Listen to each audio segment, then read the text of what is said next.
Brew Strong is brought to you by Blickman Engineering, home of the Riptide. Visit them online at blickmanengineering.com.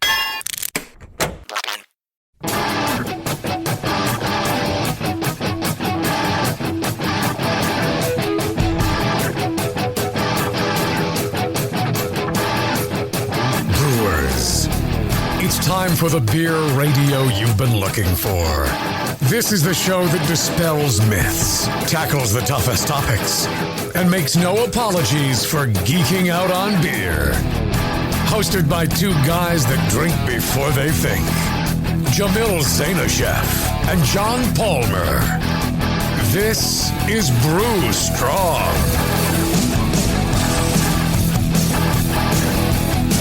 Hey, howdy, hey, my brewing brothers and sisters. I'm Jamel Zainasheff. I'm Travis Campbell. And I'm Mike Persine, and you're listening to Brew Strong. All right. We're back. We are back. Never left. We're if back. you're listening to podcasts back to back, this was like 30 seconds later. We didn't lose all of our crowd when Scott left. That's a good thing. No, you guys had to go and pee. What? I sit here, 3 beers under my belt and looking out for everybody. You know That's what? what I'm Hydrate or saying. die. All right. Oh, yeah. I don't know. This is something. Definitely something. You know what? I will say we totally forgot to mention the blizzard at the Blickman retirement. Oh, really? Yeah. Wow. I mean, go figure, the Sierras in May. Yeah. Holy moly. That was something because we were staying in Reno. Yeah. And so Blickman, Palmer, Justin, my wife, and myself, we were all in my truck and, heading over the pass into North Tahoe, which I think that pass in the north, it hits like 9,000 feet or whatever. It gets You're on Mount pretty Rose? high. We came in. We didn't go Mount Rose. We went, what's the other one that cuts around? Goes in there. Anyways, Anyway. when we were getting in there in the morning, it was snowing little hard pellets, almost like hail. And we're like, oh yeah, it said it would snow a bit. And then when during the party, I mean, snow's coming down in large chunks. It's snowing pretty heavy. And my truck is filling up, the bed's filling up with snow, and the whole thing's getting buried. And my wife's like, we should leave. I'm like, it's only like 1:30. Party goes till 5. I'm like, I'm not leaving. She's like, no, we should leave. I'm like, I can't leave now. I said, we got to stay. Yeah. So we stayed till about 4. A lot of other people, just like that live in the area were like, oh, we got to get the hell out of here because this is bad. And, they were bailing like at 3. And then we stayed till 4. I'm like, okay, it's 4 o'clock. I think we stayed long enough. And since most of the people have left due to the horrible blizzard, we'll go. And we ended up trying to take the route into Truckee and then 80 back to Reno, which I was told was the lowest altitude method of getting back to Reno. But man, the snow was thick and heavy. And the road 267, we got in line to go. Traffic was stopped. We sat there for a good 15, 20 minutes. Nothing moved. Not a single bit of movement. And so Palmer's like, hey, there's all these little side roads. Let's take these side roads. I'm thinking, okay, here's how we're going to die. Here's how we're going to die. I'm like, all right, what the heck? So I make a U-ey and head back, and we start going down these little side roads. And man, I am slipping and sliding. I got in 4-wheel drive. I got some pretty aggressive tires on there, and they're just completely filling with snow because even with the weight of my truck and all these people in it, I'm not hitting anything that has traction. It's all just snow. I'm trying to drive on snow. And so, we're slipping around. Finally, we get back to a point. above where traffic's being held on 267. And we get on there and we make it through, but it was pretty heavy going at a bunch of the time. All right. So I had a question about the original, the gentleman who won the Brew with Blickman and Kevin Drake. And Brew Strong. Yeah. So was his receipt also the largest Blickman receipt in the pool? No, I don't think so. I don't think it made any difference. You know? Are these leading questions? Yeah, Mr. Travis. I object. Are you leading the witness? I object. Relevance? No. It was completely on the up and up. I'm sure it was. I just thought it was funny. It was well, and I was just like, yeah. I mean, we picked someone that I could drive to. That worked for me. I'm like, all right. I think, like Bomber flew up to my house. I'm in. We just drove. Yeah, and we're all like, yeah, we'll go to Tahoe. I was thinking I was going to have to go to Indiana or something. It would probably be in the winter. God knows. One of the things I wanted to say about the joy of Blickman Engineering is continuing on under the stewardship of Drew Barnes, who is in charge now, owner of Blickman Engineering, and he has been there all along. It was Blickman's right-hand man, and has been, the creator of a lot of this stuff.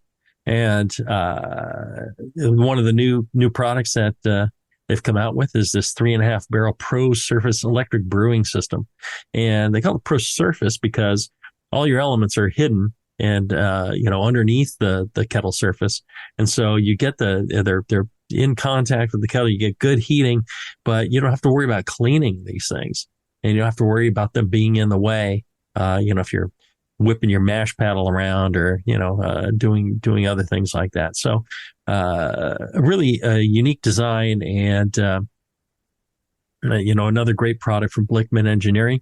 If you're looking at, home brewing or professional brewing, they've got it all. Everything from the more, frugal anvil systems, anvil equipment up to, the highest bells and whistles. They've invented it all. They've got it all. They make it all, and all at very reasonable prices. So check them out, BlickmanEngineering.com. Great folks, and I'd appreciate it if you would send dear Mr. Drew an email. Tell him, Drew, thank you for sponsoring Brew Strong. I enjoy listening to the show. Thanks for paying for it, so I don't have to. I'll check out Blickman Engineering products next time I'm at the Homebrew shop. You can send that to feedback at BlickmanEngineering.com. It's Blickman with a B and a couple of N's.com. SEH. There's a CH in there. There's an L in there too, I think. I would like to throw in, cruise the website. It's really cool. There's some really neat gadgets that are very eloquent and simple, but work very well, and like the beer gun and the auto sparge, and right, probably got the best homebrew beer pump in the game right now. So nice. There's that. There, spoken like a true homebrewer. Nice. All right. Today we're going to do live Q&A. Here's the thing. When your questions come in, I get them on the next show. So if you've got questions, go ahead and reach out, send them into Brew Strong at thebrewingnetwork.com, and we will get to them ASAP. So we're up on those, and then I mix in a couple of the old questions. Again, my promise to you is, no question goes unanswered. So the ones from the past, they're getting mixed in. They'll still get answered. I'm never going to leave a homebrewer question undone. But we're up to date on everything. If you've sent in a question recently, you'll probably hear it on this episode right now. You guys ready to kick this off? Do it. I got a good one here. Lauren writes out about gas line sanitization, which I thought was quite interesting. I don't think we've ever had this question ever on this show. And we've had a lot of questions repeated multiple times. You guys, there are free archives you can listen to. Lauren writes, gents, I've listened to every Brew Strong and Jamil show, Brewing with Style, Can You Brew It at least once. God damn, I've done a lot of shows. And thanks for your shows and how to brew. My beers have evolved from mediocrity to excellence. Thank you. You're quite welcome, Lauren. My question today is about gas line sanitization and a kegging system. I've always sanitized new or unsealed gas lines before hooking them up to a keg, and spray sanitized regulator and tank hookups when swapping tanks. Sanitizing the hookups feels a little half-assed because I've never sanitized the interior of a regulator. Is it necessary to soak regulators in sanitizer prior to hooking them up, or could this damage the regulator? Alternatively, will CO2 destroy unwanted contaminants in my lines if the airspace has been purged for a while? Gratuity in beer, Lauren. Makes me wonder if Lauren sent you beer you didn't share with Mike and I. I'm not saying. I have thoughts. Uh-huh. Do they have anything to do with this? They do have something to do with this. Okay. All right. So go ahead. The chemical engineer in me wants to say that CO2 is not conducive to any kind of life. I mean, you're not supplying any of the necessary ingredients for life to take hold in that regulator besides CO2, I guess, for algae or something, but there's no other minerals or water or anything. And as long as you're not running beer back into your gas line all the way to your regulator, I would think well, but for me, I've never done that, so I have never worried about that, and I've never had that problem. So for me, it's always leaking the CO2 because of a bad gasket or something. Yeah. So yeah, that's my thoughts. I think it's interesting. I don't think I've ever sanitized my gas line before. Not even initially, Jamil, like as you put it in service. No, I don't think I have. Yeah. One of my reasons I haven't is when they extrude that vinyl line, it's like a molten plastic, and I don't think that there would be anything alive in there. I think when they cool it down, they blow air on, or they do whatever to cool it on the outside of the line, not the inside. So I think it would be safe. I could be wrong. Somebody who manufactures tubing, please write in and tell me. I'd like to take your approach on yeast, Jamil. Yes. Chris White makes outstanding yeast. Yes. And you go to a very nice homebrew shop and you buy it. Yes. And you're not sure what happened between those two. True. Yeah. So even though my homebrew shop, I'm a fan of it. I mean, I give them all the business I can. Mm-hmm. Yeah, there's a little bit of grain dust floating around there. Sure. Yeah. So I get a good rinse and a good sanitize. And I have been known, Mike, to backfeed some CO2 lines. Now, if I do a pre-charge and a shake at 30 PSI and I hook it up and I forget, back into my fermentation fridge, my serving fridge, and I forget that CO2 line needs to be at 30 PSI or I'll backfeed it. Now, it's been a few years, which means I'll do it next batch. But yeah, I've backfed a few. I've backfed it all into my manifold. I pull it apart, rinse it, resanitize it, put it all back together. Sure. But what you said, Mike, I'm glad you said that, because I think anaerobic, no oxygen, but, pure CO2 is worse than just anaerobic. So I really appreciate what you said there, Mike. Well, yeah.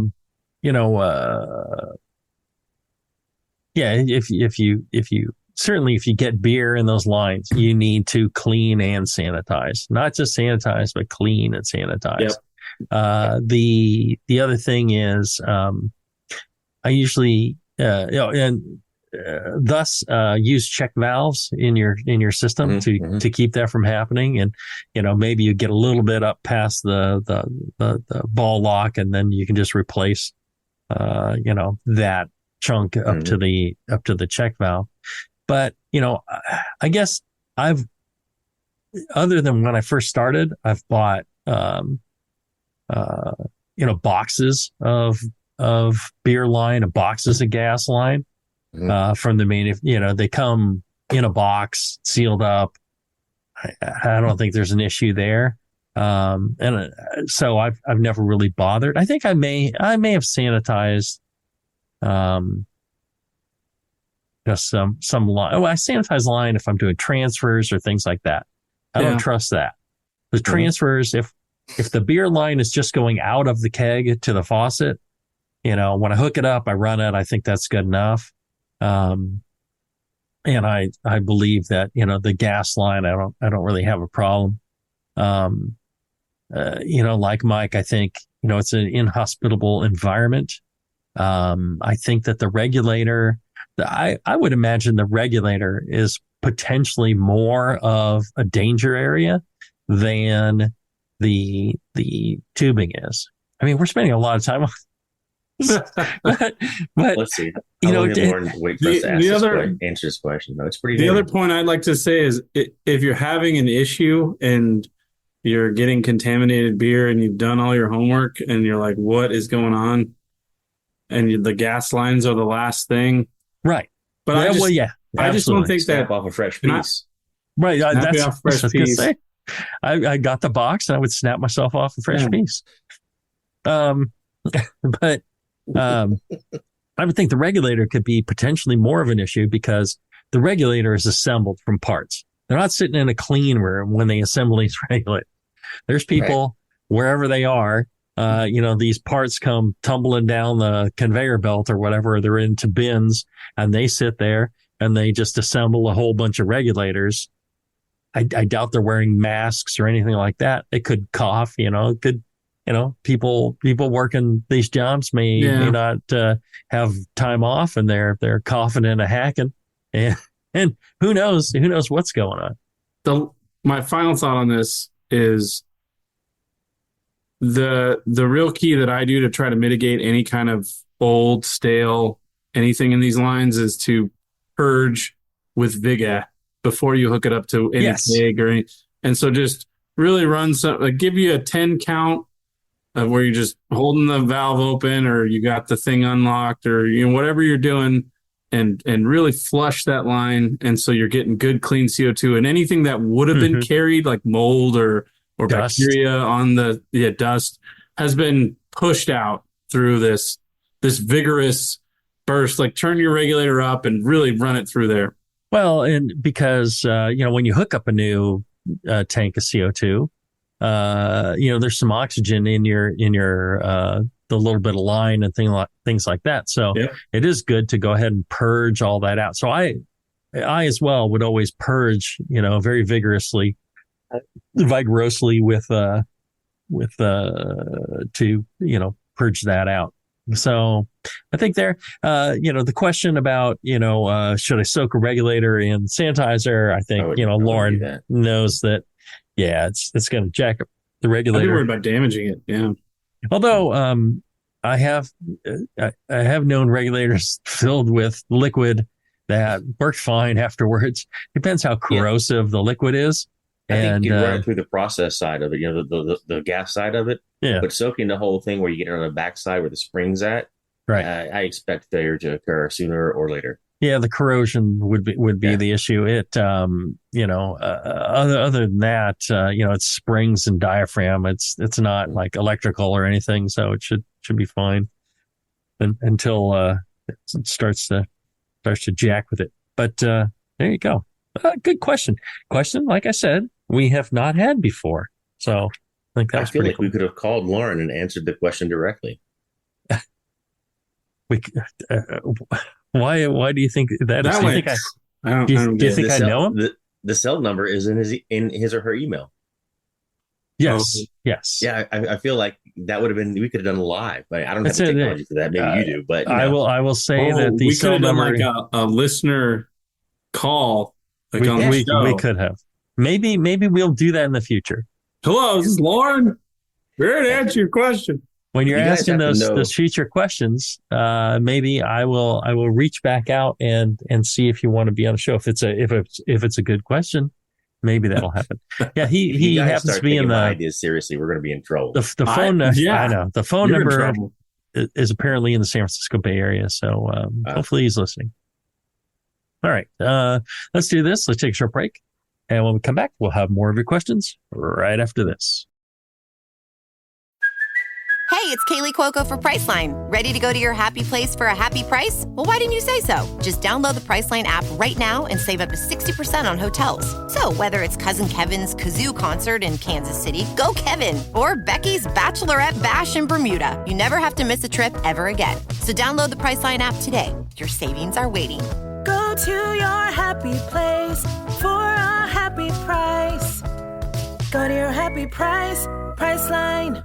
Are you looking for a simple brewing system that's great for all grain brewing, but everything on the market seems to be full of compromises? Blickman Engineering has the answer. The Blickman Brew Easy All Grain Brewing System. The Brew Easy is a complete system with easy upgrades and a beautiful compact design, perfect for any size brewing location. At its core, the Brew Easy is built on two gorgeous Blickman Boilermaker brew kettles, a high-temperature March pump, and either a top-tier gas burner or the new Boil Coil electric heater. The Brew Easy adapter lid allows the pots to stack on top of each other, forming an efficient, strong, and compact brewing setup that comes in 5, 10, and 20-gallon batch sizes. Upgrade your Brew Easy system with full automated control by adding a Blickman Tower of Power temp controller, and make moving around easy with the Blickman Kettle Cart. The Brew Easy is modular. If you already own a Boilermaker kettle, you can build your Brew Easy by purchasing just the modules you need. The new Brew Easy all-grain brewing system. See it today at BlickmanEngineering.com and brew with Blickman quality on your new Brew Easy.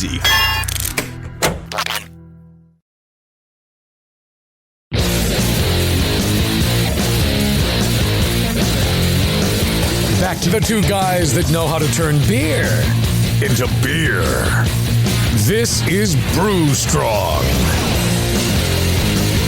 All right, we're back. You listen to Brew Strong. We're doing some live Q&A. If you have questions that you want to ask us, you can send them in to brewstrong@thebrewingnetwork.com, and we will get your questions on the air, hopefully by the very next show. Let's see here. Jim asks, hey guys, a question on yeast character. I brew a lot of beer, but this experiment happened with mead. But it made me think.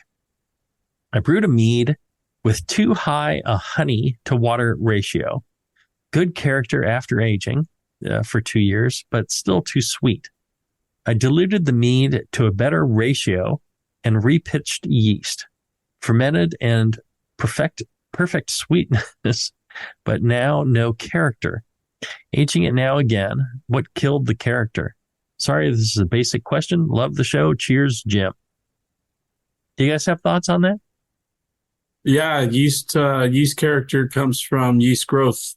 So I would think pitch rates and temperature control are huge on that. And to get your yeast to express the flavors you want, you need to pitch them correctly and have them at the correct temperature and use the correct yeast. That's probably goes without saying, but I'm not really big on meads though. So if you guys, honestly, I'm a brewer, not a meader.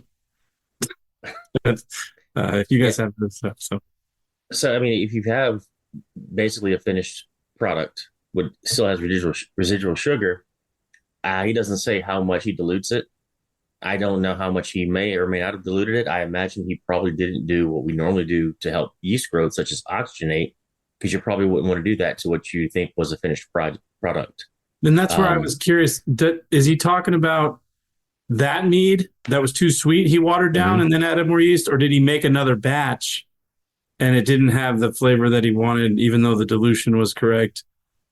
I diluted the mead to a better ratio. I don't know what he's talking about. Yeah. Sound like he diluted The finished mead. Okay. Sweet mead. Well, that one, yeah, you're not going to get a whole lot of yeast growth, and alcohol is going to be inhibiting a lot of things, and you're just not going to get that. Well, I think, I think Travis was onto something here with, we don't know how much he diluted it. Let's say you have this, too sweet a mead, and you dilute it by 1,000%. It's mainly water at that point. If you add just 5% water back to it, well, then but it's going to dilute your honey character. And I think he's talking more possibly about the honey character. Okay. What really makes a mead is fermentation character, like Mike's saying, but it's also the honey. And what people often lament in poorly made meads is there's no honey character. And so I think that has to do with, it may have had, great honey character originally, but that was probably because it was very concentrated and was, too sweet. I have another thought too about that. So he liked the character, but it was too sweet, which could have been a stalled fermentation as a result of poor nutrition and or yeast pitch rates or temperature control. So a lot of times, again, a lot of times nutrient dosing, things like that, or just too high alcohol content. Too high alcohol. Oh yeah, exactly. You used a yeast that was too alcohol intolerant. Yeah, well, they use vicious yeast for meads that I'm aware of, but still, if you're just too much honey, it's going to stall. I don't care what your yeast is. You'll end up with like a dessert mead. But like you said, so then the fermentation does do well, and it takes all that honey that was remaining and ferments it out. Right. You lost your honey. Right. Yeah. And people do use, high levels of honey to water ratio, high gravity meads in order to have it kind of stall out and remain sweet when you're making a sweet mead, less when you're doing a semi-sweet, and even less when you're doing a dry mead. But still, it could be a combination of those things. Fermentation. It could be, just that, it was watered back too much, or had it been at the appropriate ratio initially, it could have, ended up this way anyways. It could have been that there just wouldn't have been enough honey character. Yeah. I think, it depends on how sweet it was. You could have made another mead, a lighter mead, and added that to this blend it to dilute it down instead of just using straight water. Sometimes just straight water really thins things out a bit. Yeah. So also could have just remade the mead, assumed you get the same honey, and make it just a little bit smaller, or 2 or 3 now. Only re-ferment part of it and blend it back. Mm-hmm. It's just concepts that are probably far too late to help Jim out right now. Well, yeah, and if he wanted to, try something to salvage this, I would, maybe, sulfide it, Campden or other yeast preventing products, and then just add a tiny bit of yeast into it. It'll make it sweeter again, but it could enhance the character of the mead again. Just another thought if you're trying to save it. All right. Thanks for your question, Jim. Much appreciated. Okay. Let's go ahead. Note, Jim is in some of my homebrew clubs, by the way. Oh, well, there you go. Maybe he could have called in. There you go. Mansion if I show up calls to the meetings, he could have just discussed it, Mansion call-ins is difficult without without having a Bevo around to help you. Yeah. And the board, whatever other technology she had. There you And go. we have some excellent mead makers in the group, and Jim can get some more advice on that. I'm sure if he brings that sample to the club. There you are. Bring the stats too. Like, do you have the gravities and the things that happen kind of more technically that could yield more That would have helped diagnosis? us. Would have helped us in answering the question. All right. Darren writes, "Hello, I'm wanting to get into homebrewing. Is there an episode in your podcast that might help me get started? I'd rather not start with a brew kit, but with the raw materials. Please advise. Thanks, Darren." Who wants to start off at all grain? I'd start off with a kit. And I'm An almost all grain kit. No, I'd start with an extract With kit. the extract? Yeah. And why is that? Well, you don't need the extra complication. And as he's asking for episodes, Mike might have looked them up already. I didn't have a chance to. I didn't have a chance to either, but I know there's ones in there about going from extract to all green. I would recommend, and this is like it's like 17 years of shows. I am not going back. Well, through 17. There's no easy way to search. There is one in there where you're going from extract to all grain. I would definitely recommend though, and this is for all new brewers, get yourself How to Brew and Brewing Classic Styles and read them both. And use them both as references for recipes for the Brewing Classic Styles, and then any kind of, initial starting brewing questions. How to Brew is going to get you all the way there. Podcasts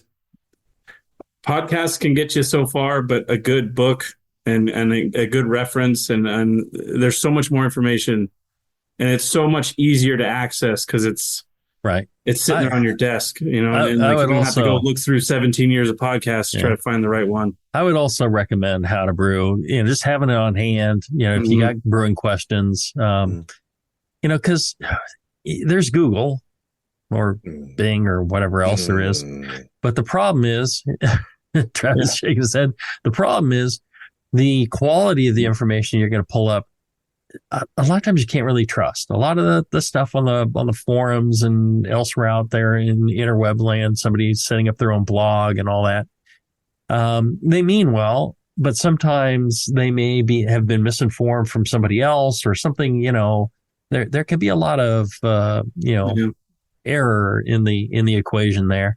Whereas How to Brew, I think pretty much all that is 100% solid, and you can trust that it'll steer you in the right direction, and then you can listen to podcasts and search the internet for more information.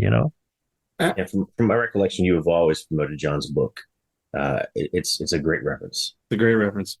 Yep. And if there's one other analogy I could make, kind of these books on the topics that have been vetted and referenced, and they use expert opinions and other expert information are kind of the core of what you want to build your brewing around. And then podcasts, like you said, can sprinkle little bits of knowledge that maybe are new or weren't discussed in that edition or whatever. Right. That can kind of then just kind of push your knowledge a little further. So I always thought of podcasts as like of a little push, and then the books and the foundation were really. And I hate to say that because you got to sit there and read your 500-page How to Brew book, but that's just if you really want to get. And I felt like John Palmer's a great writer, and it's really interesting, and he doesn't really just bore you to death. I mean, there's good stuff in there, so. I mean, I even got guys like at Alibi during the Blickman retirement party saying like, I bought this book because of, I need a reference that I can trust. And these are professionals. So there you go. Yeah. I would say, definitely How to Brew. I think, Travis actually brings up an excellent point as to starting with extract and specialty grains, because the majority of the brewing process that is important comes after making the mash to get sugars. That's all that does. Yeah, production safe up for temperature control. The most important part is handling things in a sanitary way, cleaning things properly, and fermenting properly, pitching the right amount of yeast, packaging properly. That is 95% of your process. The all grain thing is really not that important, especially if you're using quality extracts. So start there. I think Travis had an excellent point.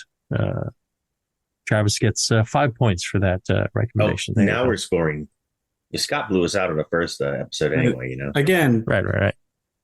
I feel like this is Whose Line Is It Anywhere, where the rules are made up and the points don't matter. It all matters. At least half of that's correct.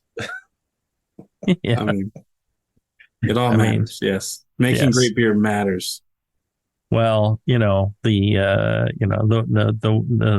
wizard has been exposed. Who's whizzing and exposing what? There you go. All right, let's take a short break, and when we come back, we'll have more of your questions right after this.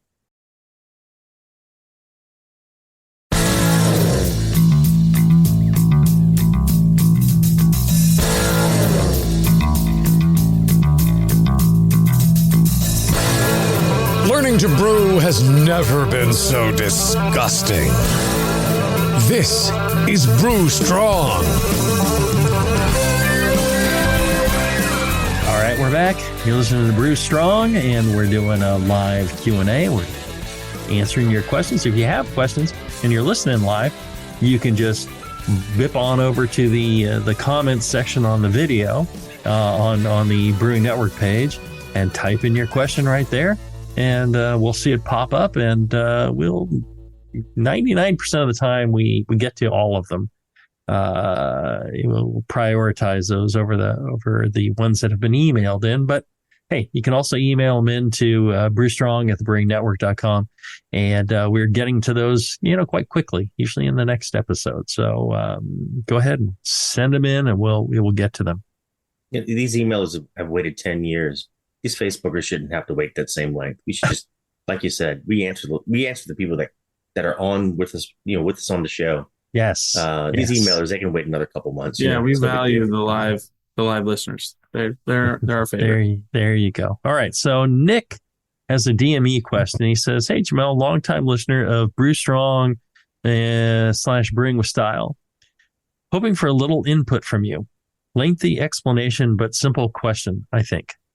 Backstory. Normally I'm an all-grain brewer, but for a change of pace, I planned a series of extract with steeping grain, partial boil, stove top brews, 3-gallon boil on. I ended up ordering a 50-pound sack of DME. After the first brew, I decided I would like to streamline the deceptively difficult step of adding the remaining portion of the DME at the end of the boil. Steaming, dumping, exhausting amounts of stirring, etc., just seemed like a real hiccup in an otherwise simple brew day. As my plan, several days before my brew day, I will take the DME and boil, then refrigerate the 1-gallon jugs of a high gravity wort, thinking 1080. This way, at the end of my boil, I can simply add this high gravity wort to the carboy to reach my desired original gravity, and cold pre-boiled water to reach desired volume, 5.5 gallons. I would just get some LME and use it for future brews. But since I have this 50-pound sack of DME, I'm eager to find a solution to this annoyance. I would only be doing this for the end of boil DME addition, not for the pre-boil one. Thoughts on this? How long do you think this refrigerated wort would remain high quality? Thanks for everything you do for the homebrewing community." All right. I had actually already answered on this one because he reached out via email and I think Facebook and every other possible. I think he was in a hurry for an answer. He needs to have an answer while he still has 45 pounds left of his 50-pound sack of DME. There you go. So one thing I mentioned was when you're dissolving DME, and this is counterintuitive, you mix it with cold water and it will mix in super easy. If you try and add that to hot water, if you try and throw it in at the end of the boil, it will just float on the surface and clump up into balls that you have to break up. And like he's experiencing, it's just a royal pain in the butt. So mix it with cold water. This is the way I make starters.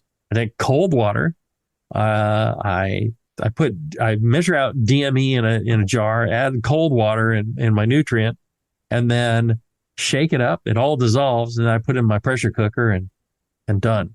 So it's just so easy to make starter wort. But if you try and mix it with hot water, it just is a giant pain.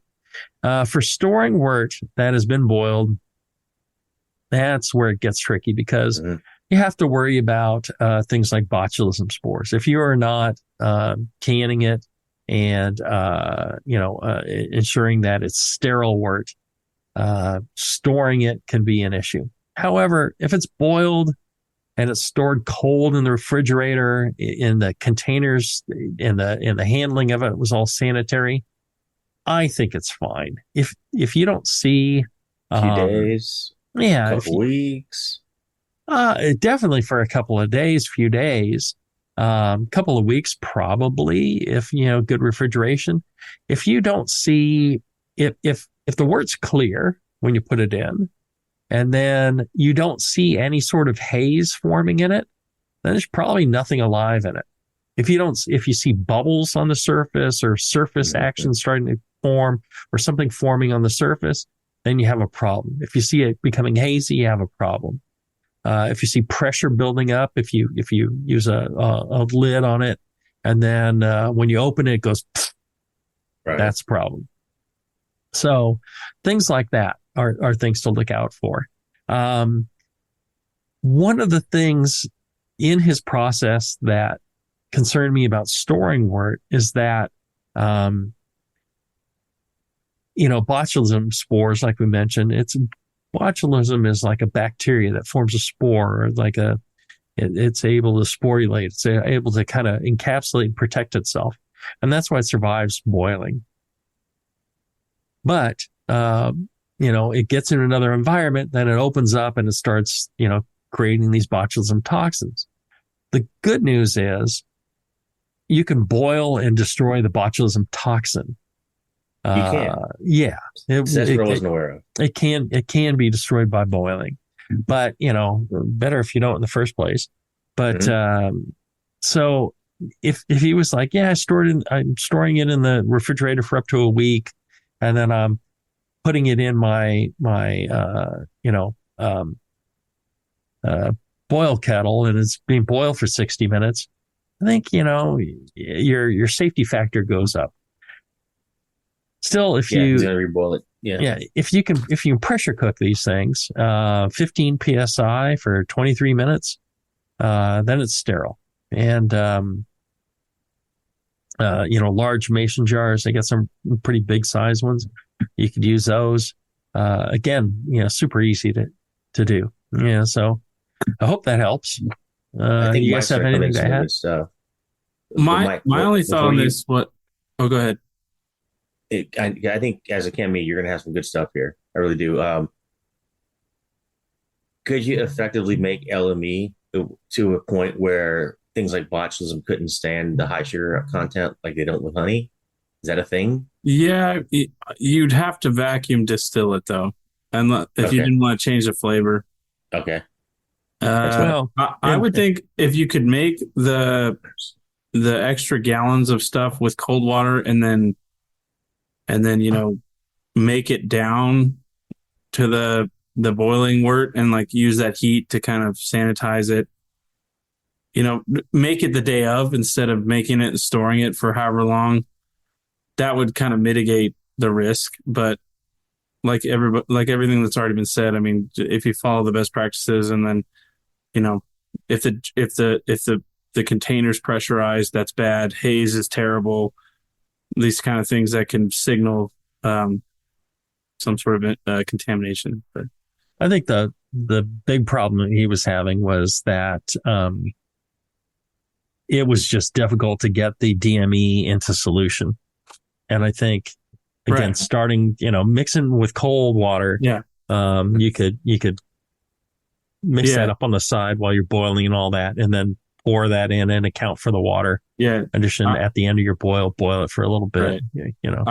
I really love using my stir plate. I will add all my DME into cold water and just turn it on and leave it for 15 minutes, just mixing. And like you said, I feel like the cold water with thyme, it's fine. Great. So I want Nick to write us back and let us know how much of that 50-pound sack he got to use before it turned into a brick. Well, I think this question, let's see, was April 15th I still got a of bunch this year. Mhm. So, like I said, I'm on top of it. We're getting these questions answered. All right. Gavin asked about starches and proteins. He says, "Hey guys, I'm currently studying for the Master Cicerone exam and came across a couple of questions I'm struggling with. First question is, describe 3 attributes starches contribute to finished beer. And then the second question is, describe 3 attributes proteins contribute to finished beer. Again, this is to finished beer. I can only come up with one for each, body and head retention. Love the show, although sadly I have not listened to that many shows lately, as I have recently been hired as the head brewer at a brewery, coupled with studying and a rowdy 2-year-old. Thanks for your time and appreciate any feedback. Cheers, Gavin." All I right. hope his 10-year-old's helping him brew by now. So the protein one, that was easy for me. That one, I can come up with several, foam, head forming proteins. Haze, protein contributes to That's haze what if I you're had. making a hazy beer, something like that. And flavor stability. You could also add, potentially, people say, mouthfeel, flavor possibly, and color, and nutritional. The proteins have a nutritional factor to them as well. I think the ones that the Cicerone is looking for, I've never taken the test, but I assume it's probably foam, haze, and flavor stability. Would you guys have? You don't think it's more the mouthfeel than the flavor stability? Could be. Maybe that's what they're looking for. I'm not taking it either. Is that Ray? Is that Ray's test? Yeah, Ray. I think Ray just sold the Cicerone program. Oh, did he? Okay. Yeah, I think the big one for me was haze. Like proteins are Right. pretty much. Now, what about for and then for starches? Yeah. They're similar. No, I mean starch can leave you a haze. No. Yeah. temporary Yes. haze. Yeah. For starches, I was thinking sweetness. Yeah, starches and sugars. It's essentially starches, sugars. They're all, starch is more complex sugar. Right. Sugars come like from a the raw potato starches. versus a Yes. cooked potato. Right. So I got to think sweetness, color, again, color from some of the starches, flavor, body. What answer do you think they're looking for in this Cicerone test? I would think the body, and I still feel like that's. I mean, as you said, Mike, it may not be a permanent haze, but I would think a starch would leave a haze. Yeah. Which will affect color. So maybe they're looking for that. I mean, dextrins. They're talking about Yeah. dextrins. Mm-hmm. Right. I would think that's a mouthfeel thing, but the mouthfeel kind of splits in two, where like you have a perceived sweetness, a fullness, kind of this roundness, kind of it can soften the flavor of a beer. I feel like at least like those dextrins kind of give that fluffy. Yeah, I think round. it can mask other flavors or mute other flavors. Yeah. Like you're saying. Yeah, kind of a softness or a suppression of other characters. Right. Oh, good question. Do you feel All right. better getting this one off your list, Jamo? I like getting them all off my list. Here's one. Actually goes back to 2017. Rod was asking about the yeast cell to starter volume ratio. He says, "Oh, learned ones. In your September 26, 1916, really, or 2016, must be 2016. He does not use 4 digits for the year. So I'm assuming maybe he means 2016. I mean, considering we've been about the song, so. we've been covering them all these years, and the show goes back that far. The Q&A podcast, John mentioned a table he plans to include in the next edition of How to Brew, showing how to balance the number of yeast cells to pitch to a starter with the starter volume.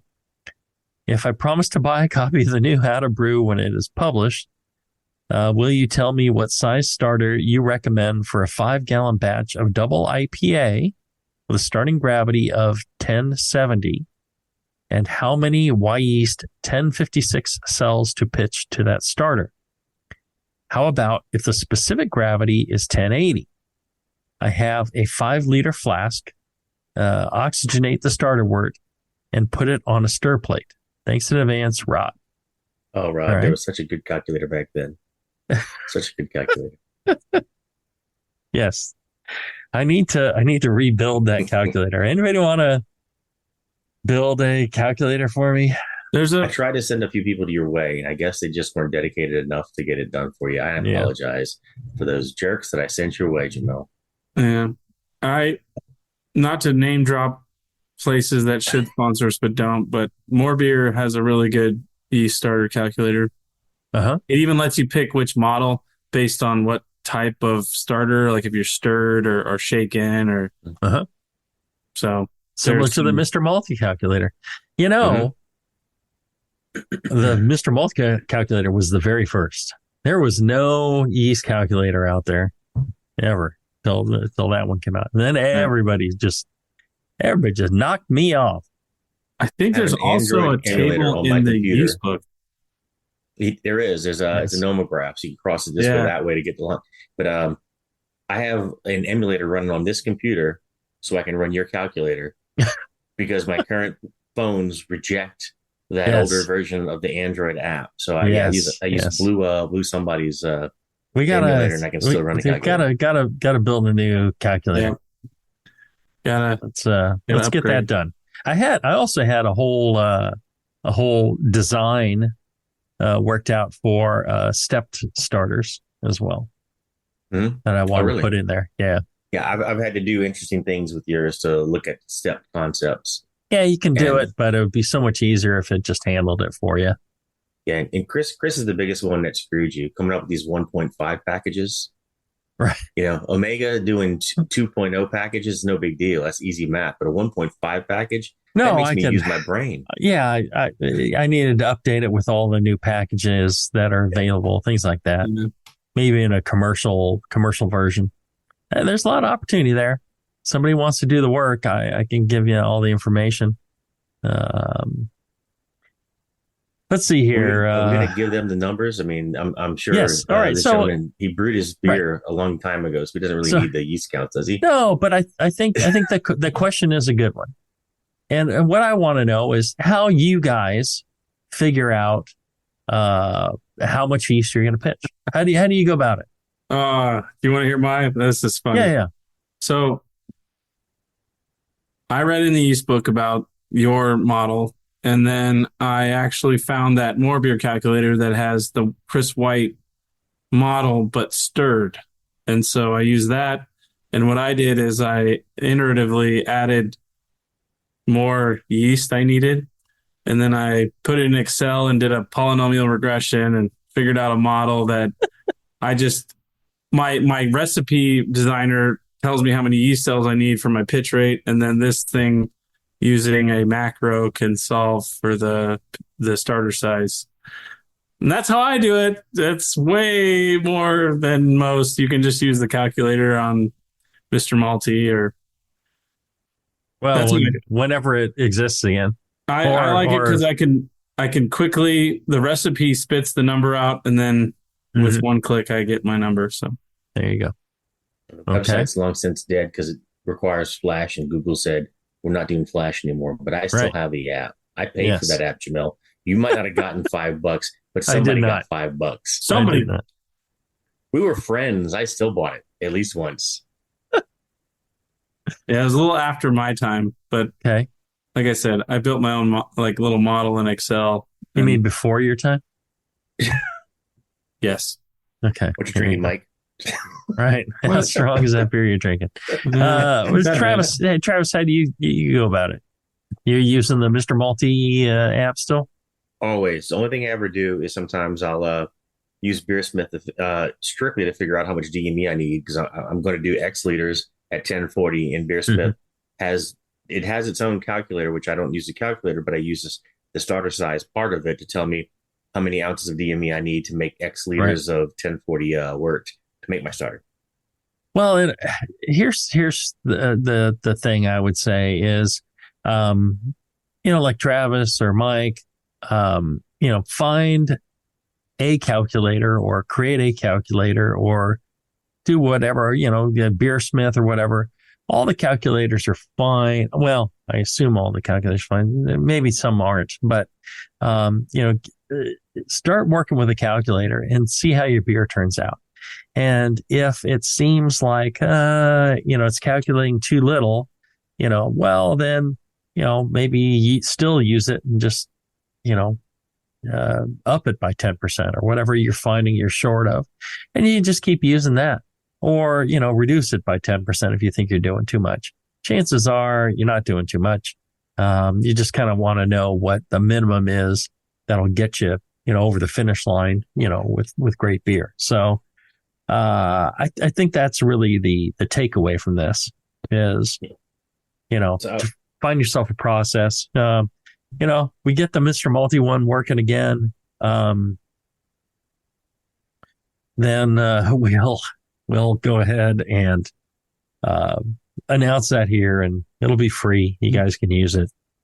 You need a summer intern from UC Davis to redo the tests with, because Chris says the viability of his new packaging is significantly better than when you were doing your testing.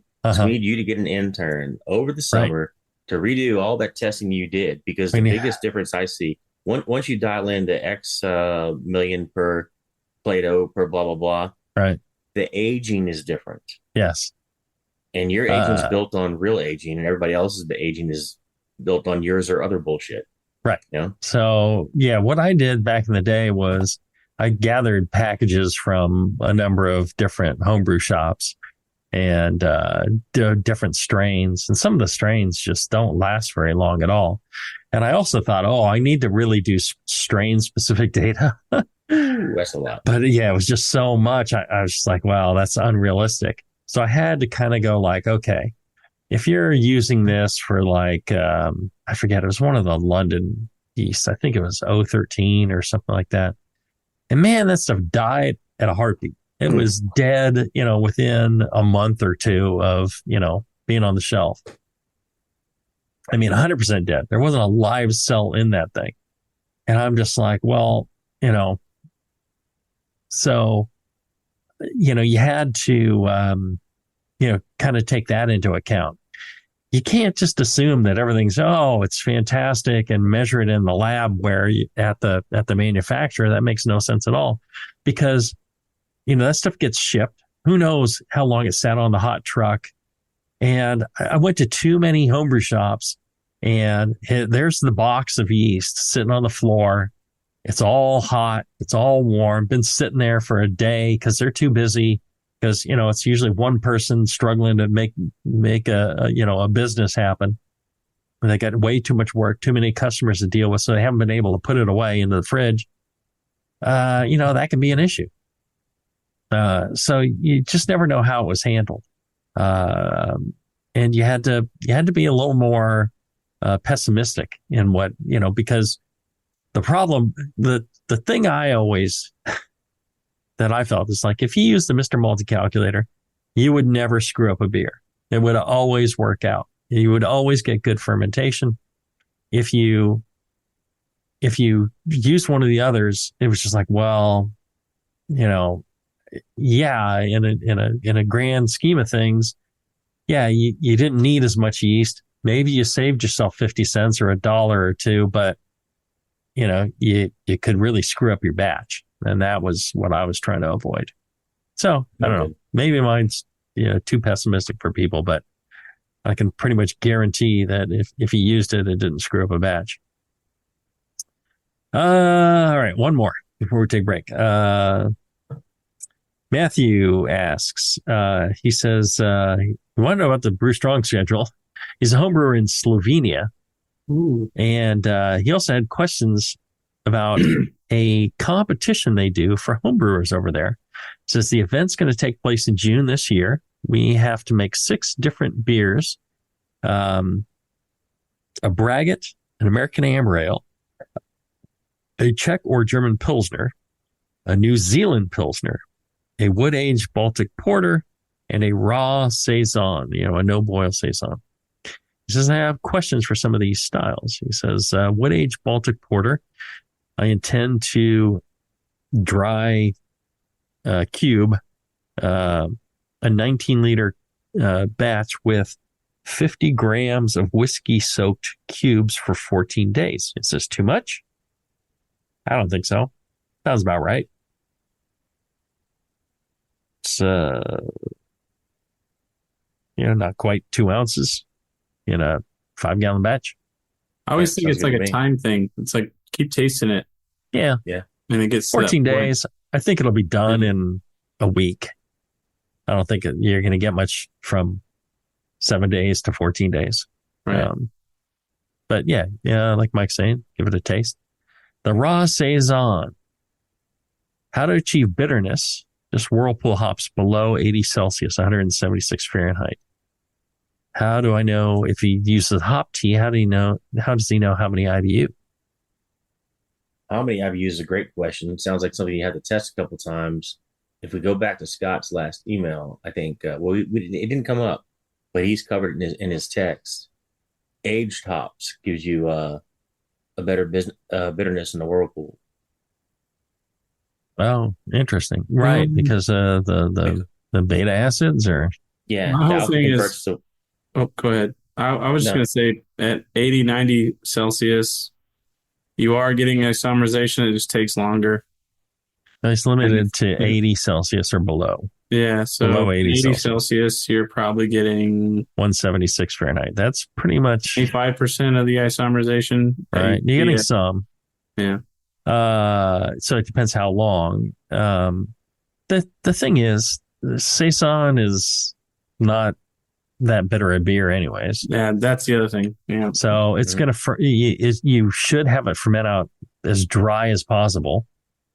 And that should accentuate any bitterness that's included. The other point I want to make is really, I hate this raw beer thing. Somebody prove me wrong. Show me some actually good beers that are made with this raw, no boil nonsense. I agree. I'm just like, I don't know where this whole the love of this happened. Send them in. We'll tell you what we think about it. Oh, look, the giant cloud of hearts that were. Yeah, it's all it's just the chat. Well, I also just think that there's been so many proven benefits to boiling with beer flavor and sulfur mitigation and all these things that you're trying to prepare for fermentation. It's like, why would you not boil? But I guess if these are the rules of the competition, Sure. Right. You got to do what you got to do. But right. There you go. All right. The braggot. Which beer styles are the best suited for a beer honey mix? Have an idea to make a triple IPA braggot. Could this work or would it be too sweet? For me, I think our friend Michael Fairbrother at Moonlight Meadery out on the East Coast, he makes a really nice braggot with Russian Imperial Stout. Oh, Russian Imperial Stout's nice because I think, you can up the roastiness of the Russian Imperial Stout. That helps kind of counter some of the sweetness and you can get just a great balance in there. Very cool. I've never had one of those, like a braggot with stout. I have heard a lot of guys like an IPA for braggot. I guess the bitterness and the sweetness play. Mm-hmm. There's this. I think there's a specific name for a dry hopped mead, which is getting towards a braggot. I can't remember what it's called though. But yeah, I think it's a good concept also, Mike. Yeah.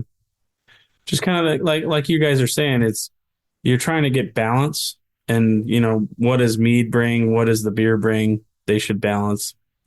That's all I would think is, the sweetness is a factor, and then what do you do on the other side to really bring that into a nice, complex balance? Thanks in advance and for the reply, and best regards, and good luck in your competition, Matthew. I'm sure you do well if you are a Brew Strong listener, because that's apparently what we do. We get people, doing quite well in the brewing. All right, one more quick break, and then we'll wrap up right after this.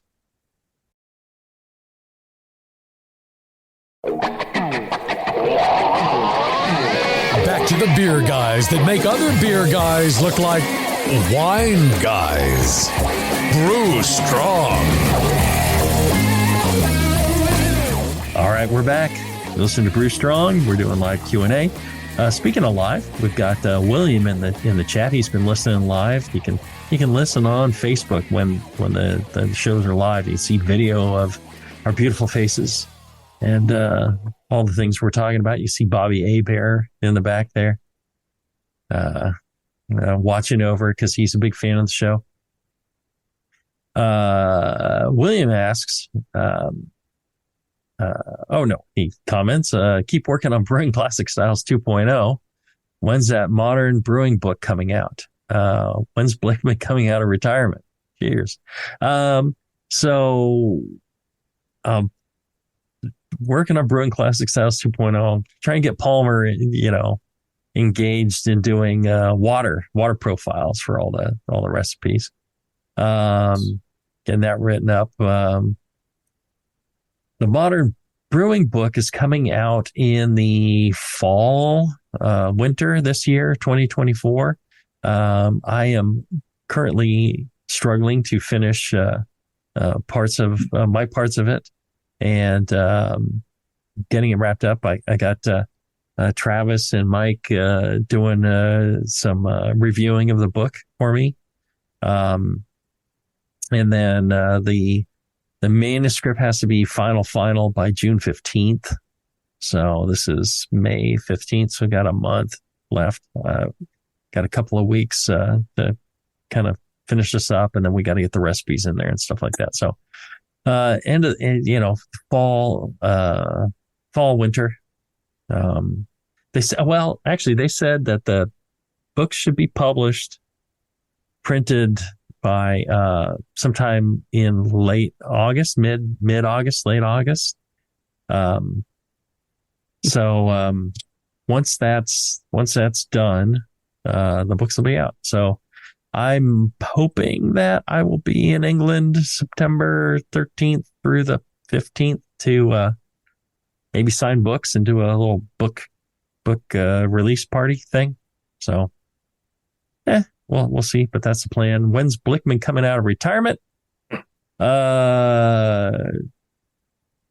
I'm guessing probably about 3 months, but he's still actually working for Blickman Engineering, coming up with designing things, and he's involved. He's still doing things, but he did seem to enjoy not going to the office every day. So he's still, so his retirement lasted 24 hours, I think. He was the boss. He could have set his own work from home rules. What the hell? All right. Yeah, you think so. And then William says, Palmer, all caps, 3 exclamation points, quit touring and do your job. Let's get the goddamn Brewing Classic Styles book done. I will let him know that. I should email him and say, hey, let's get cracking on this. All right, we're running out of time. One last comment from Derek. He says, hey guys, love the show. Learned a ton from listening and look forward to it. I was listening way back in the archives from the episode on foam. That is March 14th, 2016. Jamel talked about going to Boston and how some of his favorite beers he tried while there was from Maine Beer Company. Every beer they make is excellent, he says. As a Maine resident, I thought I'd chime in and let you know where the name Peeper Pale Ale comes from. Peepers are what frogs are called in the spring and the early summer because at dusk they make a loud, high-pitched chirping noise that sounds like a peep. There's usually thousands of them making the noise at once, and it is a welcome sound as it signifies the arrival of summertime in Maine. Around lakes, ponds, streams, etc., the noise can be a loud chorus that at certain times in early summer can even make it hard to sleep if you live at or near a body of water. Peepers are a staple of our favorite season here in Maine, and they're loved by residents and tourists alike. That's Derek from Maine. Oh, that's cool. That's nice to hear. Mm-hmm. One that he listens, and apparently he listens to what we're saying. It's cool to find out. I did not know where Peeper Pale Ale. I figured, they just had a lot of perverts or something in Maine, and some sort of lawyer reference. I don't know. Could be something like that. Who am I to judge? I've never been to Maine. I'd love to go to Maine, though. That's on the wife and I's list of places we want to visit. Is Maine. I love everything I've seen about Maine and heard about Maine. So I want to go. I definitely want to go. And I'll great beer. There you go. All right. Well, another show done and dusted. And if you're listening and you want to know when we're doing more shows and you'd like to listen live, we have been sticking to a Wednesday schedule. Now, it's not every Wednesday, but generally once a month or so, we do a Wednesday show, and we put it on social media, and you can follow any one of us, and you will see how that show gets posted, usually at least a few days in advance, maybe a week. I don't post it too far in advance because I think people forget. So people forget, yeah. If you are interested in listening live, when you listen live, then you can ask your questions in the chat. And if not, send them in. We certainly don't mind answering them via email. You send them in to Brew Strong at the Brewing Network, brewstrong at thebrewingnetwork.com. And we're answering them pretty quick. Usually you ask them and get in on the next show, if not the one right after that. And we'll definitely get them done. In the meantime, make sure you reach out to Blickman Engineering, blickmanengineering.com. Check out their website. Check out their 3.5, if you're interested in commercial brewing, check out their 3.5 barrel new electric brew surface. And what else do I have to say? Oh, check that out. Send an email to Drew at blickmanengineering.com. You can send it to feedback at blickmanengineering.com. Tell him how happy you are that you didn't have to pay for the show and that he did, and you really appreciate it, and you'll be a Blickman supporter because of it. So send that. Keep the show on the air. That's all we ask in return for the information. All right. I'm tired. It's been a long day. Got up at 4 a.m., so I'm pretty much done for today. Until then, everybody, brew strong. Brew strong. Brew strong.